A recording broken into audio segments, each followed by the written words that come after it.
YouTubers, and welcome to a very special video. Today marks the beginning of my video game reviews. Yay! I have officially decided to start reviewing video games on my channel. Today's video game review is The Incredibles from 2004 on PS2. Woo! So, just to clarify, before we begin, I'm not a gamer. I'm not a huge gamer. Like, if there's something I'm interested in, I'll pick it up. But I've tended to play more movie-based games during my childhood. I mean, to some that might sound kind of sad, but to be honest, I kind of would probably find it easier to review them because obviously I've reviewed the movies, and movies are kind of, movies that translate into games, probably, for me, would be easier to review. And that's not to say I won't review games that aren't based on movies, of course, but just for the record, I won't be taking any requests from video game reviews because half of them I won't be able to do, so I'm sorry. It's going to be very selective of what I can do, but I'll certainly try my best. Anyway, so the PS2 version of The Incredibles, because this is a video game review, I won't go over things like I did before. I'll basically give you a description of kind of about what the game is. If it's based on the movie, give you a kind of a rundown of the plot of the movie. But it won't be like the movie reviews, just so you know. Because otherwise, what's the point? Okay, so The Incredibles from PS2 is basically a game of the movie, which came out in 2004. I'll just read the blurb on the back. Super strength, super speed, invisibility, elasticity. These are your powers. Bombs, bullets, robots, lasers. Your enemy controls them all. The only way to survive being the Incredibles is to be truly incredible. And that's it. Yeah, so obviously if you didn't know, the storyline of the movie is in brief is that it is about a superhero family known as the Incredibles, although the game actually begins with the prologue. The first 3 levels are based on the prologue of the movie. The first level, just to give you a brief idea of the levels, the first level is called Bank Heist, and you play as Mr. Incredible, and you basically have to track down Bon Voyage, and it's basically a tutorial level. It's very easy. But Mr. Incredible's in his blue suit, and you're playing through that, and Samuel L. Jackson, as Frozone, he's narrating the game, and he's giving you instructions. Then level 2, you play as Elastigirl, where it's a tutorial for Elastigirl, because obviously you play as all the Incredibles, other than Jack Jack. Level 3 is the first boss fight, which is when you have to fight Bon Voyage, although it's more of a helicopter fight. Then we forward to the main events of the story. Level 4 is when the building's burning down. You play once again as Mr. Incredible. Level 5 is Dash, is a tutorial for Dash. It has nothing to do with the main story. It's just a tutorial for Dash. You have to catch, you have to get to school before the time runs out. Then level 6 and 7 are kind of the same. Mr. Incredible searching for the Omnidroid on the island. And level 8 is when you fight the Omnidroid in the volcano, which is a significant point in the movie. Then the 9th level kind of forwards a little bit into when Mr. Incredible comes back to the island, and he's in his red suit this time.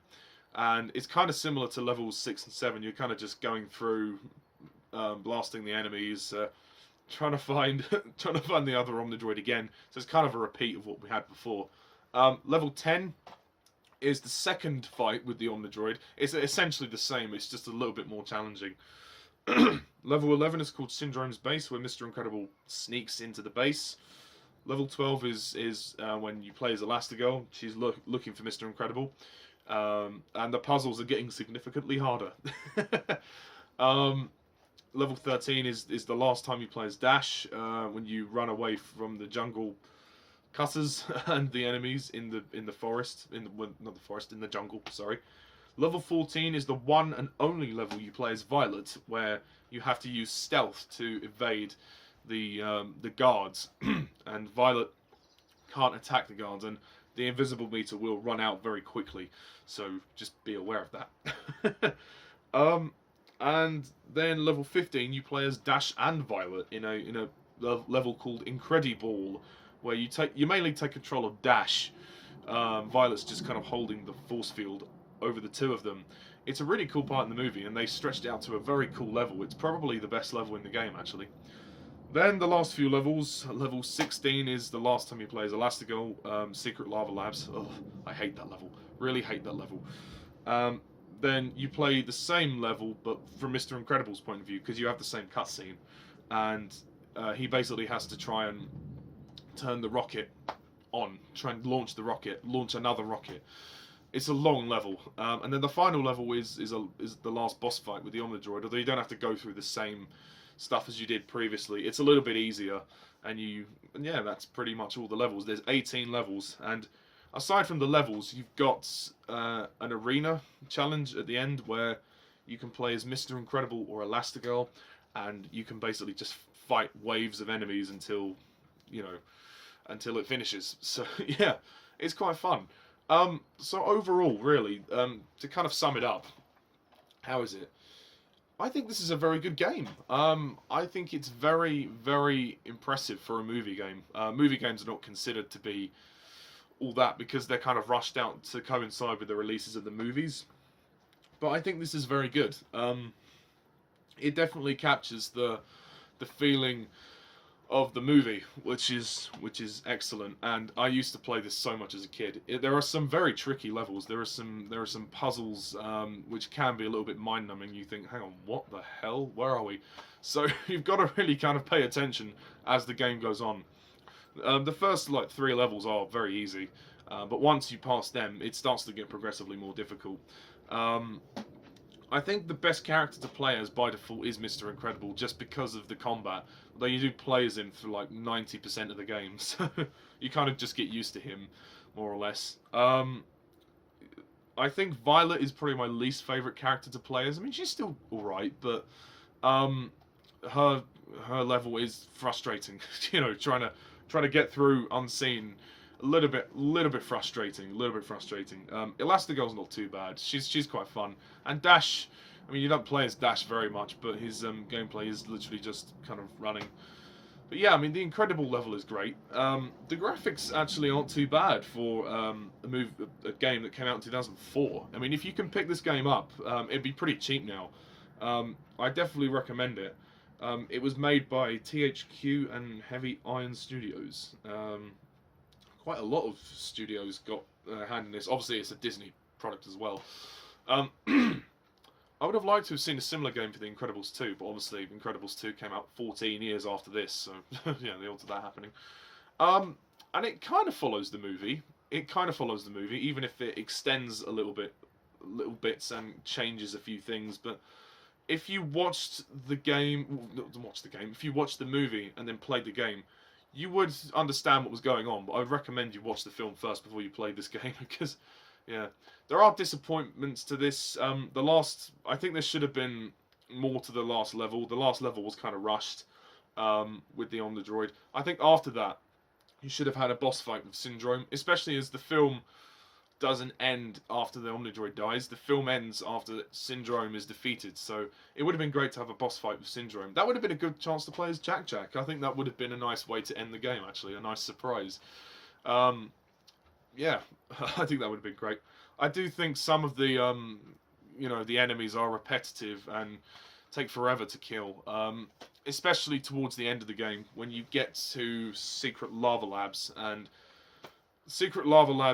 Rocket Silo. They are the 2 longest levels of the game, and they are so frustrating. Especially Rocket Silo. Rocket Silo is such a long level. It took me ages to complete it. It really did. It was just so annoying. Having to keep fighting the robots and everything else. Oh, God. But I think this is a really good game. It's really, really fun. The voice acting in the game can get a little bit annoying. I don't think it needed to be so constant. I mean, near enough, 20 times in a level, Elastigirl will say, I definitely need to be more flexible. It's like, please, we don't need to hear it every time. But the game captures the feeling of the film in a fantastic way. The soundtrack for this game is fantastic as well. Michael Giacchino helped produce the soundtrack, and he did the soundtrack for the film. So you hear a lot of similar themes, but the other themes that they come up with are really good. Really, really good stuff. And I like Samuel L. Jackson, his narration. That's pretty cool. I can't really put it else into words. I mean, you've got cutscenes from the movie as well. The graphics are good. The gameplay's fine. It's, you know, it's not really difficult to control, and it's certainly a long game. It's you know, it's impressive in that regard. I mean, if you look at the back of the case, there's a little selection of graphics there for you. And yeah, I mean, the levels aren't too long. There are some short ones and some long ones, but it's a mixed bag. Yeah, like I said, there's a few problems. Towards the end, they start to run out of ideas and it gets repetitive, and the last level missed the opportunity of actually having a boss fight with Syndrome. That would have been good. But yeah, I mean, overall, I mean, maybe they could have done more with Dash and Violet, but there's not really much you can do with them. So I guess it kind of made sense for you to play as Mr. Incredible for most of the game, because the movie kind of follows him most of the time. It's kind of his journey on the island, and then the other family just kind of join in. So yeah, in that respect, I kind of understand. But overall, this is a fantastic game. Please pick it up. Please play it. I was going to say watch it. Please play it because it's really good. If I ever get the technology one day, I may do a playthrough of this game and put it on my channel. I'd like to do that, but I haven't got the technology to do that. So, well, at least not all of the technology. So, yes, I'm going to give The Incredibles video game PS2 a final score of 9 out of 10.